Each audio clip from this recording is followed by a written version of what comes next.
TVS পডকাস্টে স্বাগত জানাচ্ছি। আমি আনিসুর রহমান। প্রিয় দর্শক, আজকে সকালে বিএনপির চেয়ারম্যান তারেক রহমানের সাথে সাংবাদিকদের একটি বৈঠক হয়েছে। সেই বৈঠকে সাংবাদিকরা যেমন অনেক ধরনের কথা বলেছে, সেই সাথে তারেক রহমান তার আগামীতে ক্ষমতায় আসলে দেশ পরিচালনা কিভাবে করবে সেই বিষয়ে বেশ কিছু বিষয় নিয়ে কথা বলেছেন। এর মধ্যে ফ্যামিলি কার্ড, কৃষক কার্ড, প্রবাসী কল্যাণ সহ বিভিন্ন বিষয় এখানে এসেছে। এই বিষয়টি নিয়ে আমরা একটু বিশ্লেষণ করার চেষ্টা করব। আমাদের সাথে এই বিশ্লেষণে যুক্ত হচ্ছেন প্রবাসী সাংবাদিক এবং রাজনৈতিক বিশ্লেষক ডক্টর মারুফ মল্লিক। জনাব মারুফ মল্লিক, আপনাকে স্বাগত জানাচ্ছি টিভিএস পডকাস্টে। জি, আপনাকে ধন্যবাদ। একটু প্রথমেই জানতে চাই, আপনি এই বক্তব্য যে শুনেছেন, এটাকে আসলে কিভাবে বিশ্লেষণ করবেন? নির্বাচনের আগে মানুষজনের কাছে প্রতিশ্রুতি দেওয়ার একটা জায়গা, তারপরে বিএনপি এজ এ রাজনীতিবিদ হিসেবে যে পরিকল্পনাগুলোর কথা বলছে, এগুলোর যদি একটু মূল্যায়ন করেন। আজকে বিএনপির চেয়ারম্যান তারেক রহমান সাহেব যে কথাগুলো বললেন গণমাধ্যম কর্মীদের সামনে, আমার কাছে মনে হয়েছে যে উনি ভবিষ্যতে যদি বিএনপির রাষ্ট্র পরিচালনার দায়িত্ব পায়, তাহলে উনি কিভাবে রাষ্ট্র পরিচালনা করবেন বা তার দল কিভাবে রাষ্ট্র পরিচালনা করবে। পাশাপাশি আজকের অনুষ্ঠানে কিন্তু উনি একটা কথা বলেছেন যে উনি বাংলাদেশের যে কয় জায়গায় গিয়েছেন, ঢাকাতেই ছিলেন এই পর্যন্ত, সম্ভবত ঢাকার বাইরে যাননি। জি। তো বেশ কয়েকটি যে পাবলিক অ্যাড্রেস করেছেন উনি, সেইখানে উনার ধারণা হয়েছে যে মানুষের প্রত্যাশা অনেক, কিন্তু উনি একটা বিষয়ে আমাদের সতর্ক করেছেন যে সেই প্রত্যাশা কতটুকু পূরণ করতে পারবে সেটা রাজনৈতিক দল হিসেবে বিএনপি বা রাজনৈতিক নেতা হিসেবে তারেক রহমানের চেষ্টা থাকবে। পাশাপাশি উনি বলেছেন যে এই চেষ্টাটা আমাদের চালিয়ে যেতে হবে, প্রত্যাশা যেন জনগণের মিলে। তো সেই জনগণের প্রত্যাশা পূরণের জায়গা থেকে উনি কিছু রাজনৈতিক কর্মসূচির পাশাপাশি দেশের ডেভেলপমেন্টের জন্য কিছু কর্মসূচি উনি বলেছেন। যেমনটা বলছিলেন যে farmers card, family card, health card, প্রবাসী যারা আছেন তাদের কল্যাণের জন্য কিছু প্রজেক্ট নেওয়া বা কর্মসূচি নেওয়া। এই পাশাপাশি কার্ডগুলোর বিষয়ে যদি একটুকু ফ্যামিলি কার্ড পরিকল্পনা বা হেলথ কার্ড বা এগ্রিকালচার কার্ড নিয়ে যদি আপনি একটু একটা একটা করে একটু বলেন। এটা ফ্যামিলি কার্ডটা হচ্ছে যে আমি যতটুকু জানি যে উনি বলেছেন বিএনপি যদি ক্ষমতায় আসে তাহলে বাংলাদেশে যারা ফ্যামিলি আছে, যারা নিম্ন আয়ের বা একদম চরম দরিদ্র বা যাদের প্রয়োজন আছে, তাদেরকে এক ধরনের রাষ্ট্রীয় সহায়তা দেয়া হবে, যেটা এখন দেয়া হয়। নানা ধরনের দুস্থ কার্ড বা প্রতিবন্ধী কার্ড, নানা ধরনের সহায়তা দেওয়া হয়। উনি এটার ফলে বড়টা আরো বাড়াতে চাচ্ছেন এবং এবং এটা এই পুরোটাই ফ্যামিলি নারী কার্ডটা, ভিত্তিক করার চেষ্টা করছেন। হ্যাঁ আমি বলছি এই এই এই কার্ডটা দেওয়া হবে যে প্রধান নারী সদস্য থাকবেন তাকে, মানে কোনো পরিবারের মায়ের নামে এই কার্ডটা দেওয়া হবে। কারণ এই কার্ডের মাধ্যমে যে বেনিফিট দেওয়া হবে, ফাইন্যান্সিয়াল বেনিফিট বা যে কোনো ধরনের বেনিফিট, সেইটা যেন উনি ভালোভাবে ব্যবহার করতে পারেন। পাশাপাশি ধরেন আমি মনে করি যেই নারীরা এখন ইনকাম জেনারেটিং প্রসেসে ইনভলভ না, ডোমেস্টিক হাউস হোল্ডে কাজ করেন বা বাড়িতে ঘর সংসার দেখেন, আমরা যেটা তাদেরও নামে বা অ্যাকাউন্টে কিছু অর্থ জমা হবে এবং তারা নিজেদের মতো করে ব্যয় করতে পারবেন, আর পরিবারের উপর পুরোপুরি নির্ভরশীল থাকবেন না। তো আমি মনে করি এই জায়গাটায় শুধু ফ্যামিলি কার্ডের মাধ্যমে শুধু পরিবারকেই আর্থিক সহায়তা সহায়তা বা নানা ধরনের সহায়তা করা হবে না, পাশাপাশি উইমেন এম্পাওয়ারমেন্টের যে আমরা একটা কথা বলি, সেটাকেও কিন্তু ত্বরান্বিত করবে। কারণ একজন নারী যখন সরাসরি তার পরিবারের জন্য রাষ্ট্রের কাছ থেকে সহায়তা পাবেন, তখন কিন্তু তার সিদ্ধান্ত অনেক সুবিধা হবে। উনি পরিবারের বিষয়ে সিদ্ধান্ত গ্রহণ করতে পারবেন, পরিবারে ওনার মতামত বা গুরুত্ব আগের চাইতে বৃদ্ধি পাবে। তো আমি এটাকে শুধু ফ্যামিলি কার্ডটাকে শুধু পরিবারের সহায়তা হিসেবেই দেখছি না, পাশাপাশি আমি মনে করি যে বাংলাদেশের যে বিশাল একটা প্রায় 50% নারী আছে, এদের যারা আয়ের সঙ্গে সম্পৃক্ত না, তাদের ক্ষমতায়নে এই ফ্যামিলি কার্ড একটা গুরুত্বপূর্ণ ভূমিকা রাখবে বলে মনে হচ্ছে। আর ফার্মার্স কার্ড যেটা বললেন, এটা হলো কৃষকদের সহায়তা দিবে সরকার নানাভাবে। এবং এই কার্ডের মাধ্যমে ধরেন এখন যে কৃষি খাতে যে ভর্তুকিটা দেয়া হয়, সেটা কিন্তু আমাদের যে ব্লক সুপারভাইজাররা বা কৃষি মন্ত্রণালয়ের স্থানীয় কর্মকর্তারা দেন, নানাভাবে দেন। এগুলো নিয়ে নানা ধরনের প্রশ্ন আছে, অভিযোগ আছে। ফার্মার্স কার্ডটা যখন হয়ে যাবে, মানে যারা পেশা হিসেবে কৃষিকে নিয়েছে, এটা জি। উন্নত বিষয় অন্যান্য বিষয় থাকে, যে ধরেন আপনি কি ডাক্তার বা কি প্রকৌশলী বা কি শিক্ষক বা কি কৃষক, এটা কিন্তু আপনার প্রফেশন উল্লেখ থাকে এবং এইটার ভিত্তিতে আপনি কিন্তু রাষ্ট্র সহায়তা পান। তো ফার্মার্স কার্ডটা হচ্ছে তাদেরকেই দেওয়া হবে যারা কৃষিকে পেশা হিসেবে নিবেন এবং এখন যে নানা ধরনের অভিযোগ থাকে যে এই যে কৃষিতে যে ভর্তুকিটা দেওয়া হয় এটা কৃষকরা, প্রকৃত কৃষকরা পাচ্ছেন না, এদিক সেদিক চলে যায়, নানা ধরনের অনিয়ম দুর্নীতি হয়। আমি মনে করি সেটা আরো কমে আসবে। কৃষকদেরকে সরাসরি সরকার নানা ধরনের সহায়তা দিবে, সাবসিডি দিবে। পাশাপাশি হচ্ছে কৃষিতে অনেকে আগ্রহী হবে। আমাদের দেশে একটা প্রবণতা আছে, যারা একটু ধরেন শিক্ষিত হয়ে যায় বা পড়াশোনা শিখে যায়, তারা কৃষি পেশায় আর যুক্ত হতে চায় না। আর তারা অন্য প্রফেশনে যাওয়ার চেষ্টা করে। কিন্তু বাংলাদেশের ধরেন কৃষি প্রধান দেশ, এবং এখানে যদি আপনি কৃষির সঙ্গে মানুষকে আরো যুক্ত করেন, এবং এটা আমাদের একটা বিশাল কর্মসংস্থানের জায়গা, ইনফরমাল সেক্টর হিসেবে। কারণ জি। কৃষিতে দেখবেন আপনি প্রচুর শ্রমিক কাজ করে, এটার আসলে খুব একটা হিসাব হয় না। কিন্তু আপনি যখন কৃষিতে ভর্তুকি দিবেন এবং একজন কৃষক যখন ভর্তুকি নেওয়ার সময় জানাবে যে ঠিক আছে, তার এই পরিমাণ জমি আছে, তার এই পরিমাণ জমিতে সে এত বছর অন্তত কৃষককে নিযুক্ত শ্রমিককে নিযুক্ত করেছিল, তাদের সহায়তা দিতে হবে, তাদেরকে এত টাকা দিতে হচ্ছে। তো কৃষি পেশাটাকে আমি মনে করি একটা ফর্মাল ওয়েতে আনা হবে, এবং এই কার্ডের মাধ্যমে কৃষকরা আরো অধিক সুযোগ সুবিধা পাওয়া করে। সেটা আর্থিক হতে পারে, তেলে হতে পারে, সারে হতে পারে, নানা কিছু বীজে হতে পারে, নানা ধরনের কিছু হতে পারে। এবং আমি মনে করি এর মাধ্যমে কৃষিকেও একটা পেশা হিসাবে আমি মনে করি যে একটা, অবশ্যই বাংলাদেশে কৃষি ফর্মাল প্রফেশন, কিন্তু এটাকে আর একটু ইনস্টিটিউশনালাইজ করা যাবে বলে আমি মনে করি। এই আর একটা হেলথ কার্ডের যে বিষয়টা বললেন এখানে, আহ, যেটা বলা হচ্ছে যে মানুষজনকে স্বাস্থ্য কার্ড দেওয়া হবে, এবং তারেক রহমান বারবার বলেছেন যে যারা সরকারি হাসপাতালে গিয়ে চিকিৎসা পাবেন না, আর তাদেরকে প্রয়োজনে সরকার বেসরকারি হাসপাতালে পাঠাবে, এবং বেসরকারি হাসপাতালের ব্যয়ের খরচের যে একটা অংশ বা পুরোপুরি এটা সরকার বহন করবে। তো এটা আমি মনে করি যে আমাদের দেশে তো একটা জিনিস যদি বিবেচনা করেন, আমাদের দেশের সরকারি এবং বেসরকারি চিকিৎসা খরচের আকাশ পাতাল তফাৎ। কিন্তু জি। সরকারি চিকিৎসা খরচটা একরকম বিনামূল্যেই দেওয়া হয়, কিন্তু এটা আমরা পাই না। তো হেলথ কার্ড যদি দেওয়া হয় মানুষজনকে, এবং এটা যদি মানুষজনকে সরকারি চিকিৎসা নিতে উৎসাহিত করা যায়, পাশাপাশি হ্যাঁ, আপনি অনেকেই বলেন সরকারি হাসপাতালে গেলে যথাযথ চিকিৎসা পাওয়া যায় না বা সেবা পাওয়া যায় না।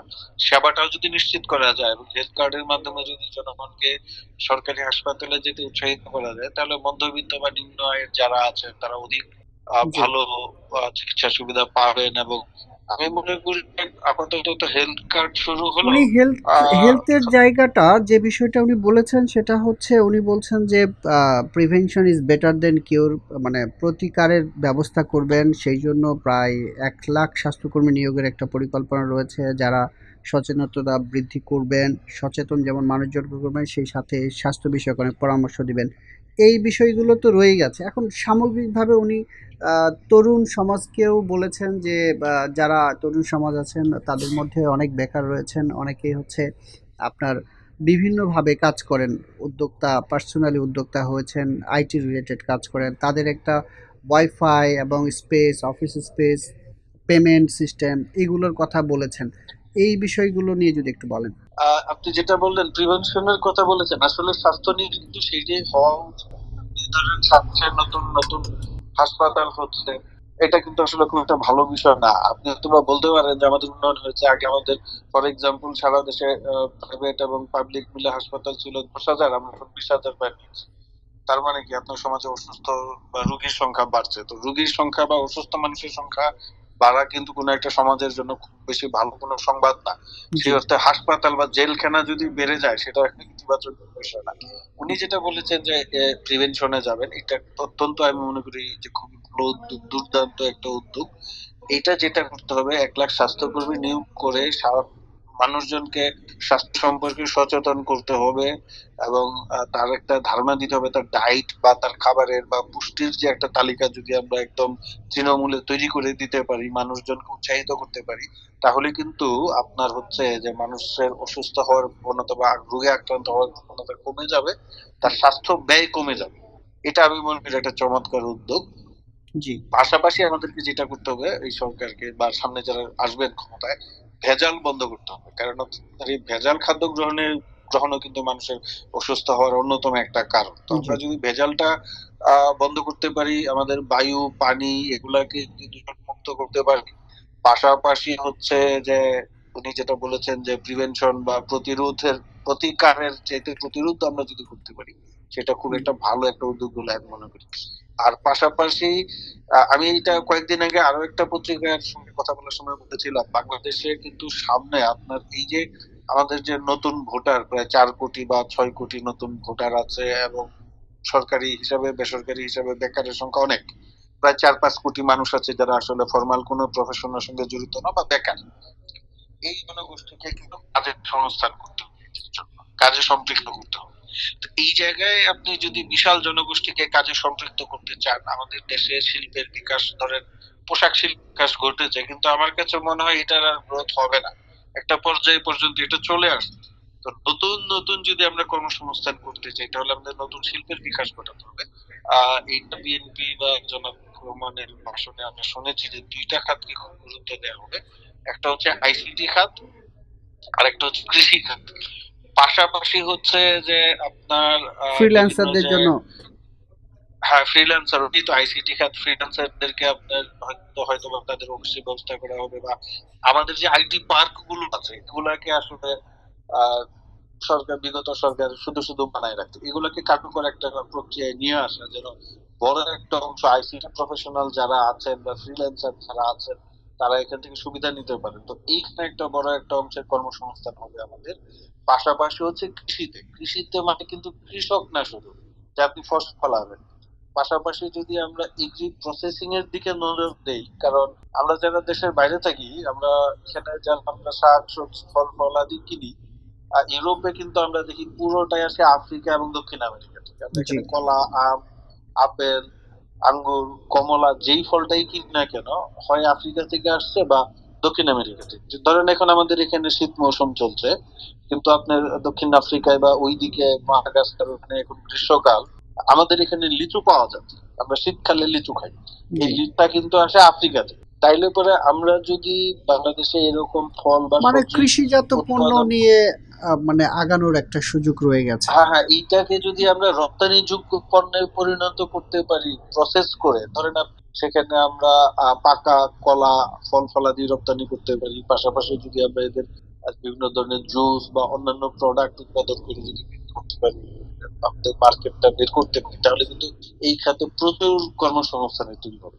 তো এইগুলা বিএনপির পরিকল্পনায় আছে, এটা উনি আজকেও বলেছেন, অন্যবার বলেছেন আমাদের আরেকটা কর্মসংস্থান। বিষয় একটু জানতে চাই, মানে বিষয়টা নিয়ে উনিও কথা বলেছেন, গণতান্ত্রিক প্রক্রিয়া নিয়ে কথা বলেছেন যে আগের রাজনীতি আর এখনকার রাজনীতি, 5 আগস্টের রাজনীতি ফিরে যাওয়া যাবে না।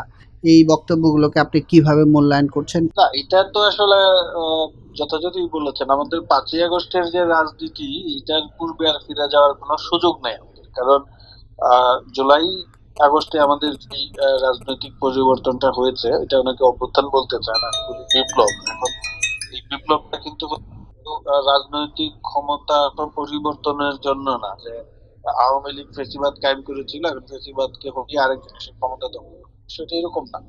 এইখানে যারা অংশগ্রহণ করেছেন জুলাই আগস্টের এই বিপ্লবে, রাজনৈতিক পরিবর্তনের পাশাপাশি আপনার অর্থনৈতিক, সামাজিক এবং নাগরিক হিসাবে আপনার যে রাষ্ট্রের প্রতি অধিকার এবং রাষ্ট্রের যে নাগরিকের প্রতি দায়িত্ব, এই জিনিসটা কিন্তু নিশ্চিত করার জন্যই আমরা যার জায়গা থেকে জুলাই আগস্টে অংশগ্রহণ করেছিলাম। কারণ আমাদের রাষ্ট্র অনেক এগিয়েছে 1971 সালে স্বাধীনতার পর, এখন অনেক দূর এগিয়েছে, পাশাপাশি আরো আগাতে হবে।